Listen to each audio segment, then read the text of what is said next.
ان دو مقتولوں کی ذات سے اسے کیا نقصان پہنچا ہے؟ اس کی شخصیت سے ان کا کیا تعلق ہے؟ ایک آخری رائے، کیا وہ ذاتی طور پر مجھ سے نفرت کرتا ہے؟ یعنی ہر کوئی پوئرو سے؟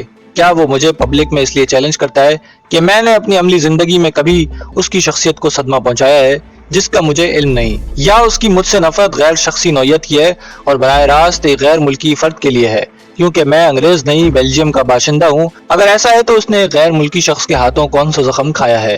یہ تمام معاملات بے شک نہایت اہم اور قابل غور و فکر ہیں، ڈاکٹر تھامسن نے کہا۔ انسپکٹر کروم نے اپنا گلا صاف کیا، پھر بولا، اچھا گویا اچھا اس کا تکیہ کلام تھا۔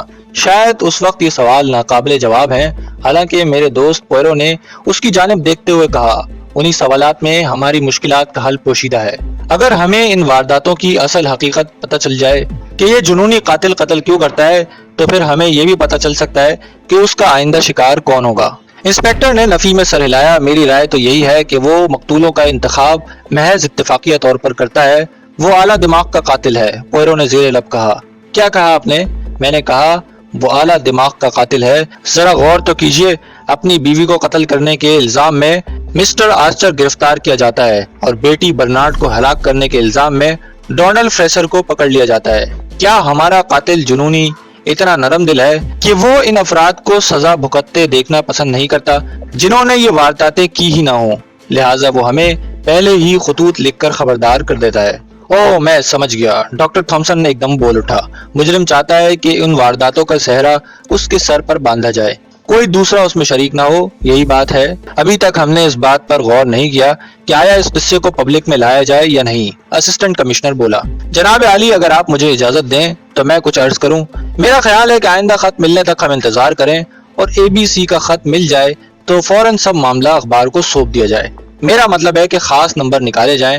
بلا شبہ جس مقام پر واردات ہونے والی ہوگی وہاں ضرور بے چینی پھیلے گی، لیکن اس سے یہ فائدہ ہوگا کہ جس فرد کا نام C سے شروع ہوتا ہوگا وہ چوکنا ہو جائے گا اور اپنی حفاظت کا انتظام خود کرے گا۔ دوسری طرف قاتل بھی ضرور کامیابی حاصل کرنے کا تہیہ کر چکا ہوگا اور پھر وہ ہمارے ہاتھ سے بچ کر کہیں نہیں جا سکتا۔ انسپکٹر کروم تو یہ ڈینگے مارنے میں مصروف تھا، لیکن ہم میں سے کسی کو علم نہ تھا کہ مستقبل میں کیا ہونے والا ہے۔ مجھے وہ دن اچھی طرح یاد ہے جب ABC کا تیسرا خط آیا تھا۔ اس سے پیشتر تمام پیش بندیاں مکمل ہو چکی تھیں اور ہم سب کیل کانٹے سے لیس تھے تاکہ جو ہی ABC اپنی مجرمانہ کارروائی کا اعلان کرے ہماری طرف سے کسی قسم کی تاخیر واقع نہ ہو۔ اس مقصد کے لیے اسکاٹ لینڈ یارڈ کی طرف سے پوئرو کے مکان پر ایک پولیس افسر تعینات کر دیا گیا تھا تاکہ اگر ہماری غیر موجودگی میں کوئی خط آ جائے تو وہ اسے کھول سکے اور یارڈ کو فوراً اطلاع دے دے۔ انسپکٹر کروم اپنی تحقیقات میں شب و روز مصروف رہتا تھا۔ اس سلسلے میں بے شمار بے گناہ افراد کو پولیس نے حراست میں لے لیا تھا اور ان سے پوچھ گچھ جاری تھی، لیکن کوئی کارآمد سراغ نہ ملتا تھا۔ ادھر میرا اور پوئرو کا یہ حال تھا کہ جو ہی دروازے پر ڈاکیے کی مخصوص دستک سنائی دیتی تو ہمارے دل دھڑکنے لگتے، یا کم از کم میرا دل تو ضرور تیزی سے دھڑکنے لگتا تھا، اور پوئرو کے بارے میں مجھے پکا یقین نہیں کہ آیا اس پر بھی یہی کیفیت گزرتی تھی۔ مجھے یوں محسوس ہوا جیسے اس پرسرار کیس پر وہ خود بھی پریشان اور مضطرب ہے۔ اس دوران میں وہ لندن سے باہر بھی نہیں گیا تھا، اس کا زیادہ وقت اپنے کمرے میں ہی بسر ہوتا تھا۔ اس کی پلی ہوئی خوشنما مونچھیں بھی اپنی اکڑ بھول کر ہلکی ہو گئی تھی۔ ساری عمر میں غالباً یہ پہلا اتفاق تھا کہ وہ اپنی مونچھوں سے غافل رہا تھا۔ اس روز جمعہ تھا جب ABC کا خط رات کی ڈاک سے آیا۔ ہم دونوں ملاقاتی کمرے میں خاموش بیٹھے تھے کہ ڈاکیے نے دروازہ اپنی مخصوص اور جانے پہچانے انداز میں کھٹکھٹایا۔ میں اپنی کرسی سے اٹھ کر لیٹر بکس تک گیا۔ مجھے یاد ہے کہ بکس میں 4-5 خط پڑے تھے اور ان میں سے آخری خط پر ٹائپ شدہ الفاظ میں پوئرو کا پتہ درج تھا۔ پوئرو! دہشت کی ایک چیخ میرے منہ سے نکل گئی۔ میں نے کچھ کہنا چاہا لیکن زبان جیسے مردہ ہو چکی تھی۔ خط آ گیا۔ کھولو، جلدی کرو ہاسٹنگ، اسے کھولو، ایک منٹ قیمتی ہے اور ابھی ہمیں کچھ سوچ بچار بھی کرنا ہے۔ پوئرو کی جگہ کوئی اور شخص ہوتا تو اب تک وہ مجھ سے خط چھین چکا ہوتا، لیکن آفرین ہے کہ وہ اپنی کرسی سے ہلا تک نہیں۔ میں نے فوراً لفافہ کنارے پر سے پھاڑ کر خط نکالا جو حسب معمول اسی اعلیٰ کاغذ پر ٹائپ کیا ہوا تھا۔ پڑھو، پوئرو نے کہا، اور میں نے بلند آواز میں اسے خط کا مضمون پڑھ کر سنایا۔ میرے پیارے مسٹر پوئرو، مجھے آپ کی بیچارگی پر بڑا رنج ہے۔ افسوس، صد افسوس کہ آپ جیسا ذہین و فتین سراغ رساں ان معمولی وارداتوں کو حل کرنے میں ناکام رہا، جن کے متعلق ابتدا میں آپ کا خیال یہ ہوگا کہ یہ عام وارداتیں ہیں۔ چلو خیر، اس ذکر کو جانے دو، دیکھیں اس مرتبہ بھی آپ سے کچھ ہوتا ہے یا نہیں، اور بلا شبہ اس بار واردات آسان نہیں ہوگی۔ مقام چرسٹن اور تاریخ اس ماہ کی 30۔ ارے صاحب کوشش کیجئے، میں تو آپ کی کامیابی کے لیے بے چین ہوں۔ اچھا میرے دوست، الوداع، مخلص ABC۔ چرسٹن، میں نے کہا اور لپک کر الماری میں سے اپنی ABC ریلوے گائیڈ نکالی۔ دیکھیں یہ چرسٹن کس جگہ واقع ہے۔ ہوسٹنگ، پوئرو نے تیز لہجے میں کہا۔ خط کس تاریخ کو لکھا گیا ہے؟ کیا اس پر تاریخ درج ہے؟ میں نے خط پر نگاہ ڈالی۔ 27 تاریخ کو لکھا گیا تھا، میں نے اعلان کیا۔ اوہ، تب تو میں نے ٹھیک ہی سنا ہوسٹنگ، پوئرو نے فوراً کہا۔ کیا قاتل نے آئندہ جرم کی تاریخ 30 بتائی ہے؟ ہاں یہی تاریخ ہے۔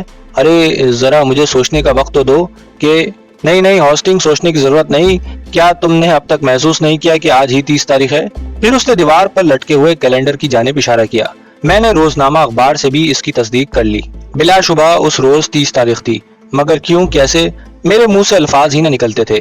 پوئرو نے اس اثنا میں فرش پر سے پھٹا ہوا لفافہ اٹھایا اور جس رخ پر پتہ درج تھا اس پر گہری نظر ڈالی۔ شروع میں خود میرے ذہن میں بھی اس بارے میں شک پیدا ہوا تھا کہ پتہ خلاف معمول زیادہ جگہ گھیرے ہوا ہے، لیکن میں لفافے کے اندر رکھا ہوا اصل مضمون پڑھنے کے لیے اتنا بے چین تھا کہ میں نے پتے کی جانب توجہ دینے کی کوشش نہ کی۔ ان دنوں پوئرو وائٹ ہیون مینشن میں رہائش پذیر تھا۔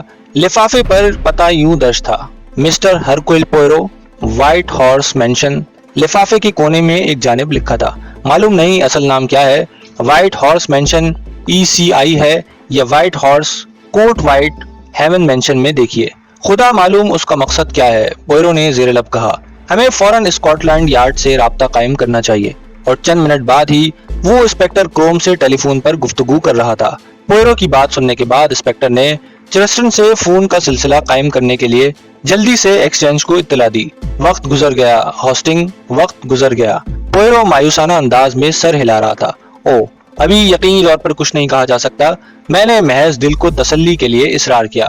پوئرو نے گھڑی کی جانب دیکھا، 10:20 ہوئے ہیں اور ابھی 30 تاریخ ختم ہونے میں 1 گھنٹہ 40 منٹ باقی ہیں۔ کیا یہ ممکن ہے کہ ABC اتنے عرصے تک اپنے ہاتھ روکے رکھے؟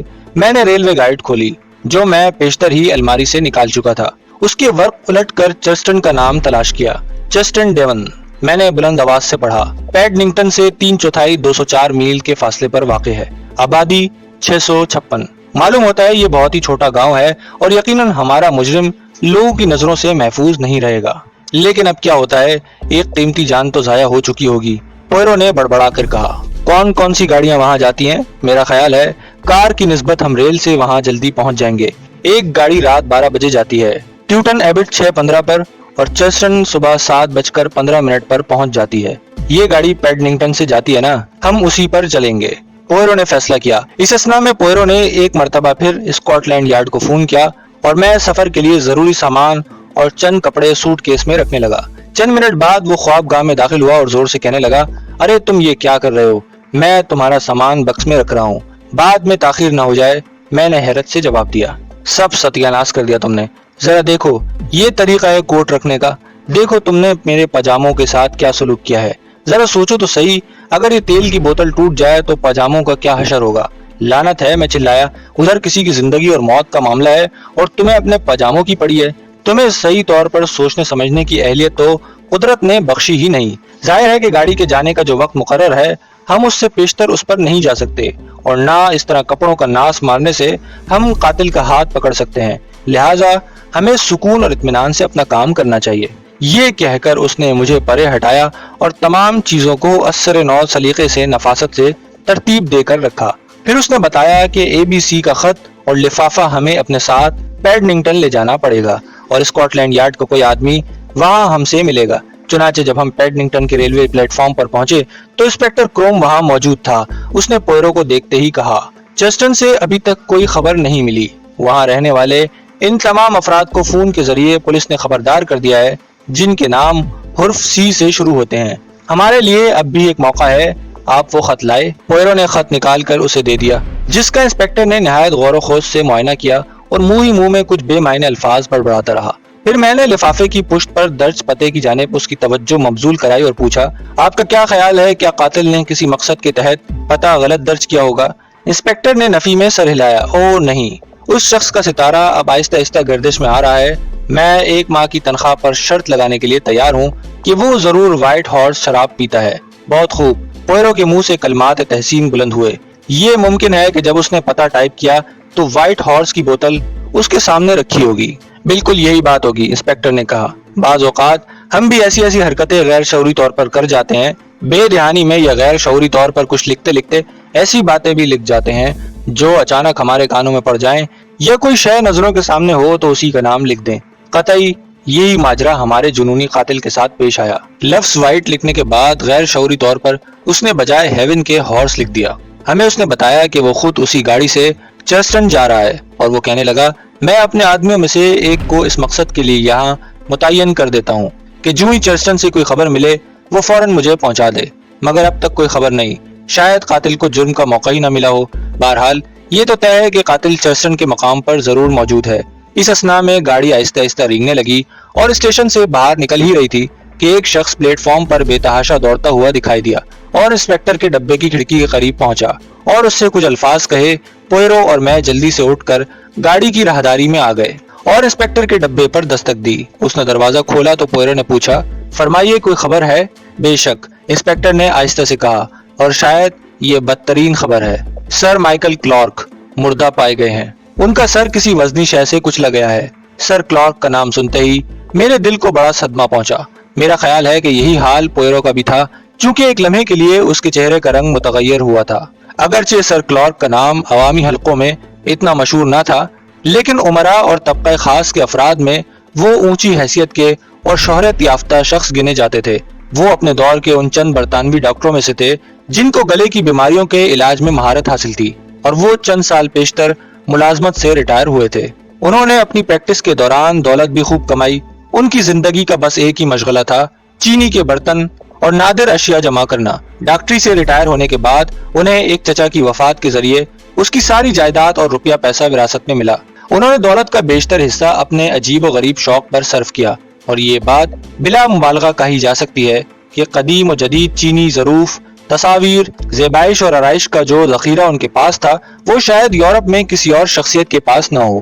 سر کلارک شادی شدہ تھے مگر اولاد سے محروم۔ انہوں نے ڈیون کے قصبے میں ساحل سمندر پر اپنے رہنے کے لیے ایک خوشنما کوٹھی تیار کی تھی، اور وہ اپنا زیادہ تر وقت وہیں بسر کیا کرتے تھے، اور بعض ضروری کاموں اور عجیب و غریب اشیاء کی خرید و فروخت کے لیے کبھی کبھار لندن آیا کرتے تھے۔